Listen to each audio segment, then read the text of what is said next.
¿Cómo diablos te atreves a hacer algo así? No tiene gracia. No lo niegues, sonreíste, y eso me dice lo contrario. No fue porque haya sido cómico. Ah, entonces ya sé por qué sonreíste. Cállate.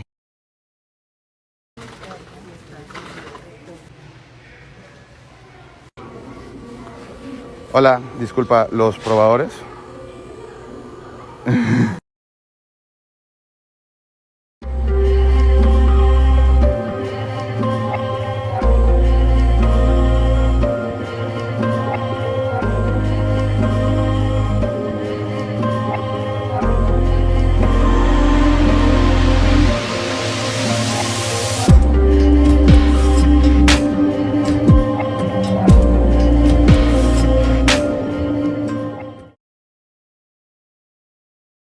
Para conocer el significado del término leyenda urbana, es necesario descubrir el origen etimológico de las dos palabras que le dan forma. Leyenda, deriva del latín. Esta procede de legenda que a su vez, emana del verbo legere, que puede traducirse como cosechar o escoger. Y urbana, que también deriva del latín. En su caso es urbs, o urbis, que significa ciudad. Saludos. Hemos llegado al fin a la 30ª parte de la serie que para bien o para mal, es la más popular y extensa del canal. Pero bueno, sin más, comencemos con esta.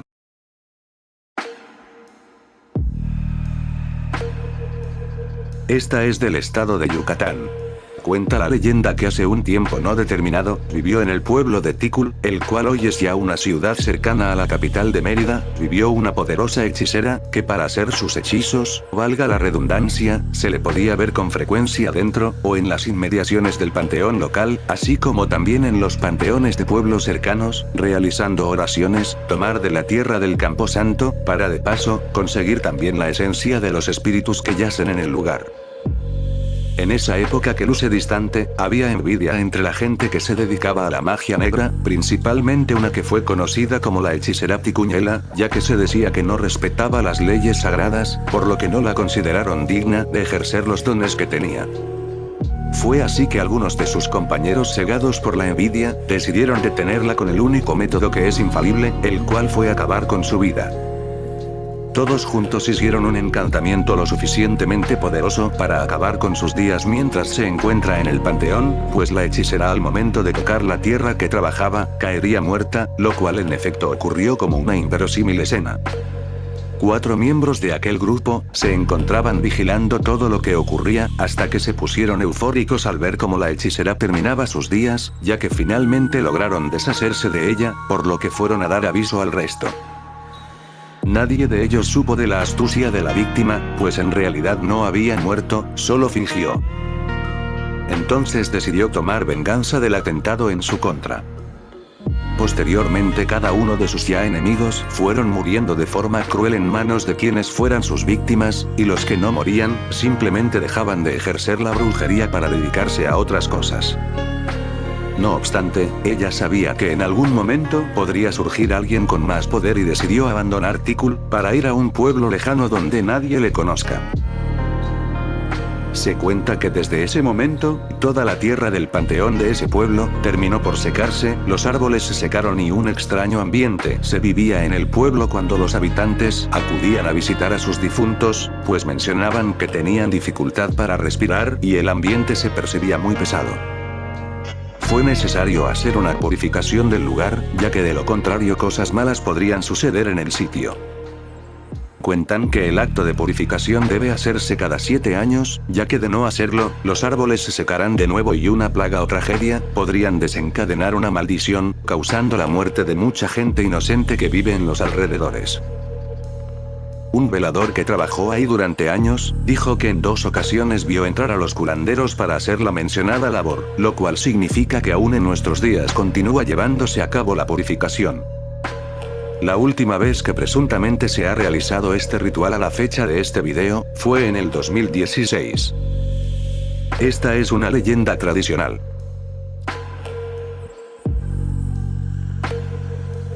Esta es del estado de Guerrero. Sucedió hace tiempo en la feria de la ciudad de Arcelia, en la región de Tierra Caliente de aquel estado. En esa feria celebran un palenque de galos y jaripeo. En el momento en que iban a jinetear a uno de los toros de un conocido ganadero de la región, tienen fama de quitarse su molesta carga tan rápido como sea posible, haciendo que pocos jinetes lograban quedarse el tiempo suficiente sobre el lomo del animal. La siguiente historia sucedió igualmente en un tiempo no determinado en esa feria. En aquella ocasión, al momento de jinetear unos toros, uno de los jinetes conocido como el Sapo, tiene la esperanza de hacerse de fama y dinero, ya que así lo contratarían para montar varios más en otros estados del país. El momento en que el Sapo se dirigía al corral, se le apareció un sujeto vestido de charro negro, el cual montaba también un caballo negro. Ese charro le dijo al Sapo que sabía que va a montar hoy, y que si le gustaría estar en el toro más fuerte de todos. El jinete respondió que era su mayor ilusión. El charro le dijo que él puede concederle ese deseo, y no solo quedará sobre el toro que montará, sino también a todos los demás y ninguno podrá tirarlo. El Sapo preguntó qué debe hacer para lograr algo así. El charro le respondió que solo debe darle su alma en el último de sus días. Pero sin siquiera detenerse a pensar, el jinete aceptó la propuesta y el charro de inmediato desapareció. Entonces empezó el jaripeo y le tocó el turno a Sapo, y en ese momento sacaron al toro que iba a jinetear. Era un toro negro con aspecto de ser fuerte. El Sapo al verlo sintió un escalofrío, y olvidándose de lo que había pactado con el charro negro, se encomendó a Dios para que lo ayudara a salir con bien de esa monta que luce peligrosa. Por fin llegó el momento en que se vio arriba del toro, este dio 3 violentos reparos y dando un gran salto, se salió del corral y echó a correr, llevando al jinete encima. El jinete quería bajarse del toro, pero sus manos no le respondían, estaban adheridas al pretal y no le respondían. Es ahí que escuchó una voz que le dijo: faltaste a tu palabra, ya teníamos un trato para que te quedaras arriba del toro. Yo te iba a ayudar, pero tú te encomendaste a Dios y rompiste el trato, por eso mismo, te vas a ir conmigo al infierno para siempre. El Sapo se asustó mucho más al oír eso y empezó a rezar pidiendo ayuda al cielo. Entonces, el toro negro repentinamente se detuvo, pues ante él se encontraba un caballero vestido de blanco, el cual montaba un caballo del mismo color, y en su mano derecha empuñaba una espada resplandeciente. Este caballero le dijo al toro que se detuviera, que deje en paz a ese muchacho, su alma no le pertenece, ordenándole que le deje en paz. El toro, que en realidad era el diablo que había tomado esa forma, no obedeció, sino que arremetió contra el caballero, tratando de cornear al caballo para tumbarlo. Pero el caballero sacó su espada y se la enterró al toro, el cual al sentirse herido, lanzó un bramido aterrador y desapareció haciéndose humo. El Sapo cayó de rodillas y le dio gracias al cielo por haberlo salvado. Le pidió perdón a Dios y le preguntó al caballero sobre su identidad, pues le estaba muy agradecido por haberlo ayudado. El caballero le respondió que es San Martín Caballero, el señor escuchó su plegaria y le envió a salvarle.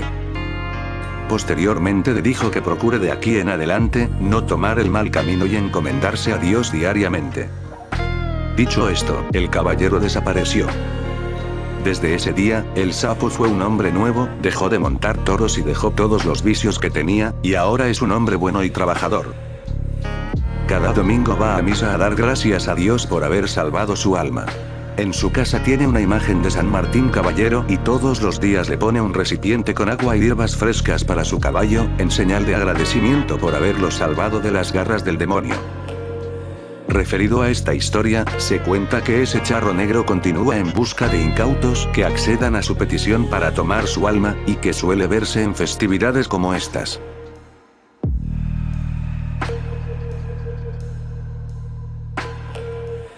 Esto es de Baja California Sur. Cuenta la leyenda que cuando Cabo San Lucas era un sitio escasamente poblado, llegó un barco con enfermos de fiebre amarilla que días antes había estado en La Paz, donde les negaron la entrada a puerto. El barco llegó al muelle de Cabo San Lucas y los presentes, al percatarse de la palidez de las personas que estaban a bordo, les negaron la entrada. En ese día desde el interior del barco, salió una mujer de edad avanzada que con su andar mostraba lo enferma que estaba. En brazos traía a un niño y lo único que pidió aquella anciana y el resto de los tripulantes, fue un poco de agua y de alimento. Estos no solo les negaron los víveres, sino que además, el agua y los alimentos fueron arrojados al mar para luego comenzar a reír de su desgracia. Se dice que este acto provocó la ira de los tripulantes, que eran húngaros y videntes. La mujer maldijo a todas las generaciones de quienes estaban presentes en el muelle, quienes morirían de forma atroz, e incluso maldijo al puerto de Cabo San Lucas, diciendo que un día desaparecerá cuando el mar se viniera encima de ellos, cobrando lo negado y lo robado. Tras esas palabras, el barco se marchó. Se dice que el señor Thomas Ritchie alcanzó a ver que el barco se iba, por lo que preguntó qué sucedía. Al darle a conocer lo que ocurrió, envió a 2 personas de su confianza para que trajeran el barco de regreso, ya que él les podía proveer de todo lo que necesitaban.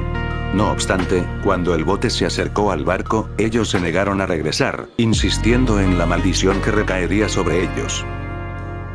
Hoy se cuenta que la maldición no se ha roto y que ese acontecimiento está a la espera de que ocurra.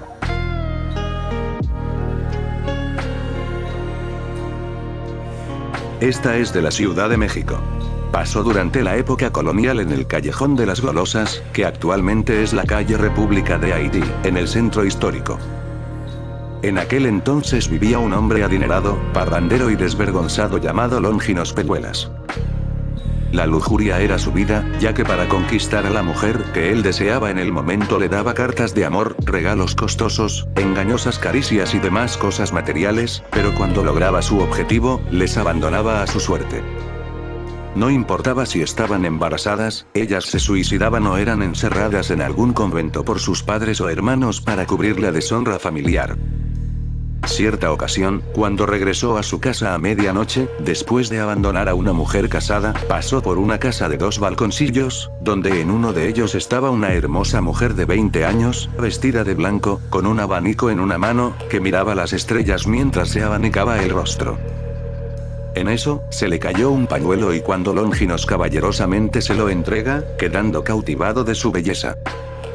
Platicaron un rato y acordaron verse las siguientes noches, a esa misma hora para evitar que su padre los descubriera.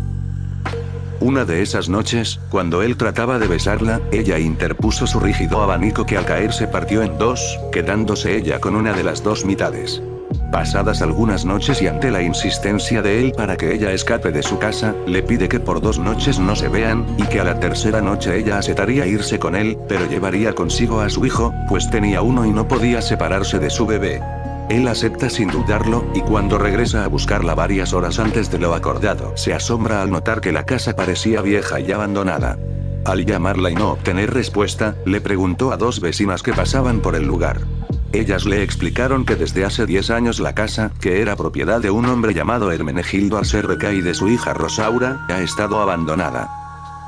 Ellos solo la habitaron unos meses y luego desaparecieron. No obstante, los vecinos aseguraban que de esa casa salían aterradores gritos, tanto que parecían de un alma en pena. Longinos preocupado fue a traer un cerrajero y un sacerdote. Al entrar a la casa, descubrieron que estaba en ruinas. Después abrieron una de las habitaciones que daban a la calle y que correspondía al balcón donde se había visto con aquella joven. Ahí descubrieron que estaba totalmente tapizado y no entraba ningún rayo de luz. Alumbrados con velas, descubrieron horrorizados 2 esqueletos. Uno de ellos era de un bebé, mientras que el otro era de una mujer que sostenía un abanico. El sacerdote hizo oraciones y esparció agua bendita por el descanso de aquel par de almas. Longinos lloró al recordar que Rosaura Alcerreca fue una de las tantas mujeres que engañó y abandonó a su suerte previamente. Salió de la casa angustiado y en medio de la oscuridad, fue sorprendido por el esposo de la última mujer que había engañado. Este furioso hombre, le hizo el reclamo y sin darle tiempo de defenderse, se le abalanzó encima provocándole la muerte. En ese instante, el silencio de la noche fue roto por una siniestra carcajada que anunciaba el final del infame lujurioso.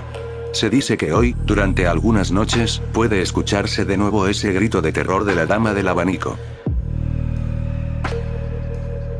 Esta última fue una tradicional, y de hecho, las que vimos hoy fueron solo leyendas tradicionales.